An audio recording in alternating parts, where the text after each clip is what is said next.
Hi, I'm Lukey, career coach from Focus Inspired, and in today's videos, we'll be sharing 5 tips on how to have and prepare for a coffee or virtual chat. On the job search, you'll inevitably get the advice that networking is the best way to find your next opportunity. A way to level up networking is to have a virtual or coffee chat. We'll be sharing 5 tips on how to have those and prepare for the virtual chats. Tip 1, connect with folks, build rapport, and ask. If you need help with networking, take a look at our step-by-step guide. But you should aim to build some rapport with your connection.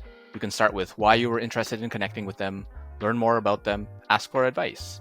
Be sure to add to the conversation and share your experience as well. Then ask. Hi Lukey, thanks so much for sharing your insights. Would you be open to having a coffee or virtual chat in the coming weeks? Let's say next Tuesday at 10:30 a.m. Or let me know your availability.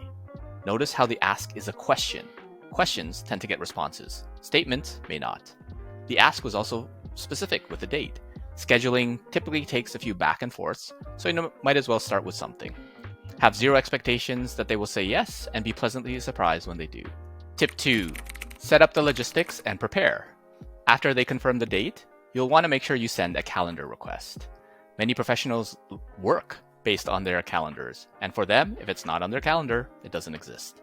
The calendar invite is especially important if you're meeting virtually and you're in a different time zone to make sure that the times align. If you're meeting in person, then consider providing your phone number and ask for a contact number in case you need to connect with them for unexpected updates. You also should do your research and prepare questions to ask. Review their career on LinkedIn, search news for the company and industry, write what you're curious about or interested in. And make sure you set a timer a few minutes before you're scheduled to end and let it go off so that they know that you respect their time. Some folks will allocate extra time and stay, whereas others need to head to another appointment. Tip 3, be curious, interested, and share. When you're actually having the coffee or virtual chat, take a few minutes for small talk to build rapport.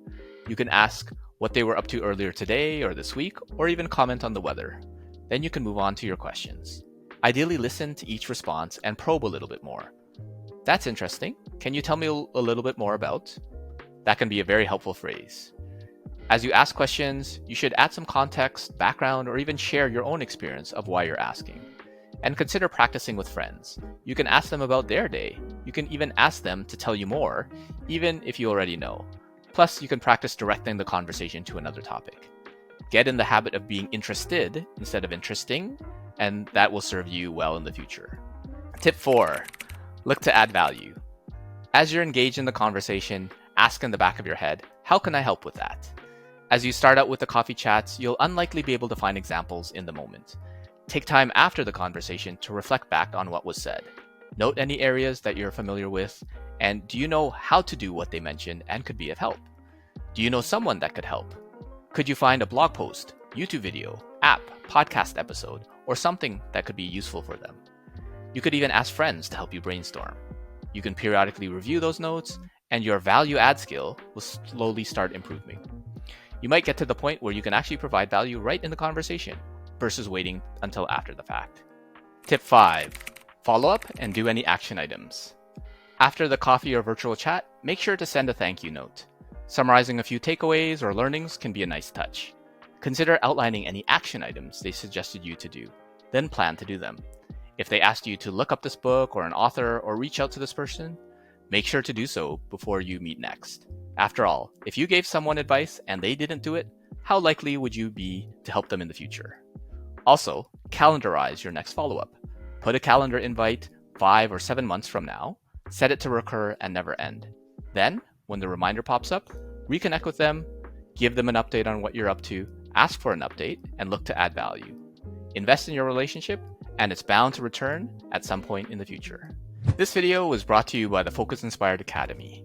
If you're looking for support in your career or job search, join us for e-learning content, weekly virtual group coaching, text access to our coaches in between sessions, and future apps and community to help you in your job search and career success. Thanks for watching today's video. If you found this useful, hit the like button. Let me know if you have any questions or what you're struggling with in your job search or career, and feel free to connect with me on LinkedIn. Don't forget to subscribe for more tips on jobs, careers, and life. And YouTube recommends that you check out these videos next.